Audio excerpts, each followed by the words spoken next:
ঘুম থেকে উঠে আমরা চিয়া সিড ওয়াটারটা খেয়ে নেব। কালকে রাতে আমরা ডিসাইড করেছিলাম যে আজকে সকালে দই বড়া খাবো, সেজন্য সব প্রিপারেশন আগে থেকেই রেডি করা ছিল।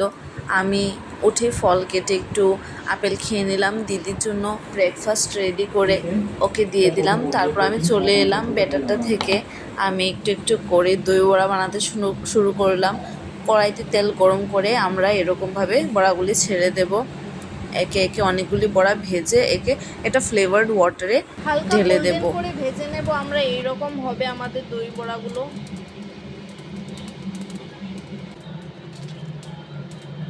গাইস, ভাজা মশলা বানানোর জন্য আমি নিয়ে নিয়েছি ধনে, জিরে, মিষ্টি জিরে, আর একটু নিয়েছি আমি গোলমরিচ, সাথে শুকনো লঙ্কা। সবগুলি মশলা একসাথে ঢেলে দেবো কড়াইতে,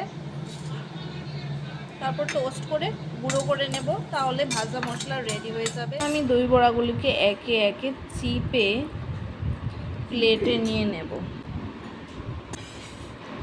এখন আমরা দই ঢেলে দেব বড়াগুলোর উপর। তেঁতুলের চাটনি যেটা আমরা বানিয়ে রেখেছি আগের দিন, সেটা আমরা দিয়ে দেব। জাস্ট অন্য লেভেলের সুন্দর কালার এটাতে এসছে। একটু গুড় এবং একটু চিনি দিয়ে,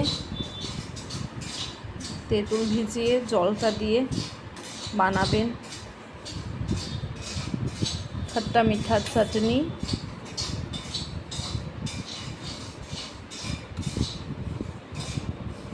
Wow, look at the color, this is amazing.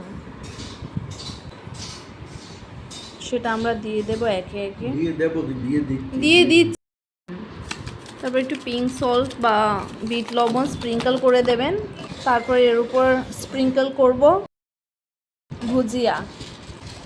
দেখি তো লালটু, দেখো আপন মনে ঘুমিয়ে আছে। কিরে লালটু, দই বড়া খাবি? খেয়ে নেব।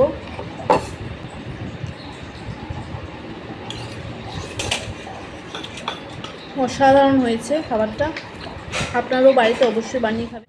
লালটু, এ বাবা দেখো কি করে দই বড়াটা খাচ্ছে।